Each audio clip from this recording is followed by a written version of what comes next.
Laser machine से पथरी का ऑपरेशन कराना हो या घुटने कूल्हे का ट्रांसप्लांट, अत्याधुनिक मॉड्यूलर ओटी के साथ आपकी सेवा में 24 घंटे हाजिर। सेहत का सच्चा साथी डू किया हॉस्पिटल, गणपति नगर, मंडावा रोड, झुंझुनू। राजेंद्र गुड़ा का बड़ा बयान, नीट स्टूडेंट की मौत के प्रकरण को पॉलिटिकल टूरिज्म बना रखा है। सीकर कलेक्टर से फोन पर बात करते हुए कह डाली बड़ी बात। पूर्व मंत्री राजेंद्र गुड़ा ने आज गुड़ा गोरजी के नीट स्टूडेंट प्रदीप मेघवाल के मामले में मौके पर पहुंचकर सीकर जिला कलेक्टर से फोन पर बात की। इसके साथ ही उन्होंने बहुत बड़ी बात भी कह डाली कि लोगों ने इस मामले को पॉलिटिकल टूरिज्म बना रखा है और आरोप लगाया कि मृतक बच्चे के परिवार को अधिकारियों द्वारा प्रताड़ित भी किया जा रहा है, धमकाया जा रहा है।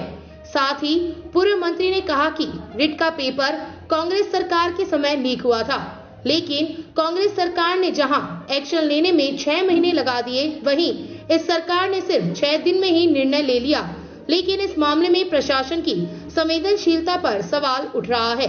देखिए वीडियो में आगे गुड़ा ने और क्या कहा। मेरा तो निवेदन ये है कि ये जो प्रदीप नीट के एग्जाम में बच्चे का सुसाइड हुआ, लोगों ने तो यहाँ पॉलिटिकल टूरिज्म बना रखा है। और आप जिला कलेक्टर हो यार, अभी तक आप यहाँ आना, इनसे संपर्क करना कि इस परिवार से की कोई, जिस पूरे नेशनल लेवल पर सीकर हमारा बदनाम हुआ है पूरे देश में, तो इसमें आप ने कोई संपर्क ही नहीं किया इस परिवार को सांत्वना देना के ये करना क्या है? नहीं सर, ऐसा नहीं है, मेरे ऑफिसर संपर्क में थे। बिल्कुल। कौन अधिकारी थे यार आप? मुझे कलेक्टर साहब आप एक बात बना, अंग्रेज अफसर भी आपसे ठीक थे क्या? आपने इतनी संवेदना भी नहीं आप लोगों के अंदर की आज इस परिवार को आके पूरे देश के अंदर लोगों ने क्यों सरकार के इस्तेमाल करने में लगे हो आप लोग? आपको नहीं संभालना चाहिए था, नहीं आना चाहिए था यहाँ। सर ऐसा मेरे ऑफिसर लगे हुए थे। ऑफिसर क्या के यार इस पर आपके अधिकारियों ने धमकाया इनको। एक मिनट की अपडेट थी और किसी ने कोई धमकाया नहीं है। कलेक्टर साहब, डिप्टी साहब ने धमकाया। इनके परिजन में घर में बैठा हूँ, इनके घर, उनके पिता से, दादा से, घर में एक अकेला बच्चा था। और इस मामले के अंदर आप यार कितनी दूर है आपके सीकर से, ये कितनी दूर है? आप उस दिन मौके पे चले जाते, ठीक है, इन्होंने दाह संस्कार कर दिया। हम इसमें राजनीति नहीं करना चाह रहे।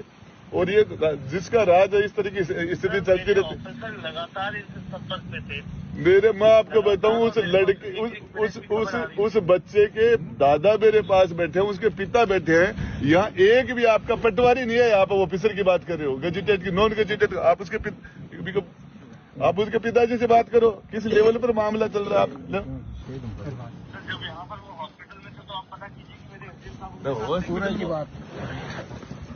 हाँ बोल तू सर, वो आप क्या बोल रहे हो? कलेक्टर साहब बोल रहे हैं। हेलो, आप बोल रहे हो कि हमारे अधिकारी ने किसी को ये धमकाया नहीं है? मेरे पास सुनील जांगिड़ और राजेश बुडानिया ने हत्या प्रताड़ित किया है हमें, जिसकी हद नहीं। घर से जांच कर देंगे। और उसने ये भी बोला कि मैं तेरी जांच घर से चालू करवा देता हूँ।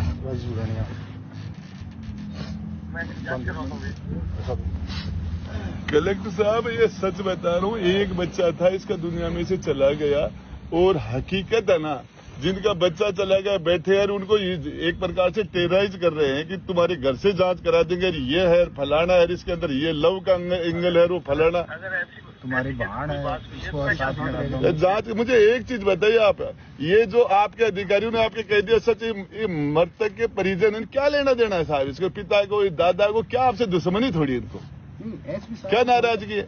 एसपी साहब को कल परसों ज्ञापन, उसने ये कहा है अभी क्या भी अधिकारियों के नाम हो, जो बोले घर से जांच करा दूं, के नाम वो राजेश बुडानिया कह रहा है इसकी जांच तेरे घर से करवा दूंगा मृतक की, और तुम जेल में जाओगे। और उसकी बहन साथ में है, बोलो उसकी लगाऊंगा। और वो बोले उसकी बहन के ऊपर और लगाऊंगा चार्ज। बड़ी थी इससे बड़ी साथ में थी।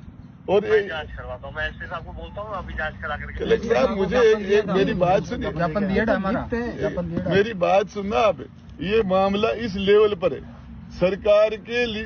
ये मुझे पता है सरकारों के अंदर क्या होता है, पर रीट का एग्जाम कांग्रेस के टाइम में रीट का एग्जाम रद्द हुआ था, पेपर आउट हुआ था और उनको पेपर रद्द करने में 6 महीने लग गए थे। इस सरकार ने तो 6 दिन में कर दिया, गिरफ्तारियां भी की, लेकिन आप जैसे अधिकारी यहां बैठे और ऐसी तैसी कर रहे हैं।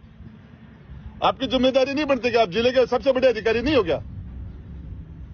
1 से 2 बार सरकार में मंत्री रहा हूं कलेक्टर साहब। किस तरीके से गरीबों को आप उनके खिलाफ कार्रवाई कीजिए। मैं जांच करवाता हूँ। बिल्कुल, आपने जो 2 नाम बताए हैं जांच भी कराइए और आप संवेदनाओं के लिए आखिर कोई परिवार के आंसू पूछ के जाइए।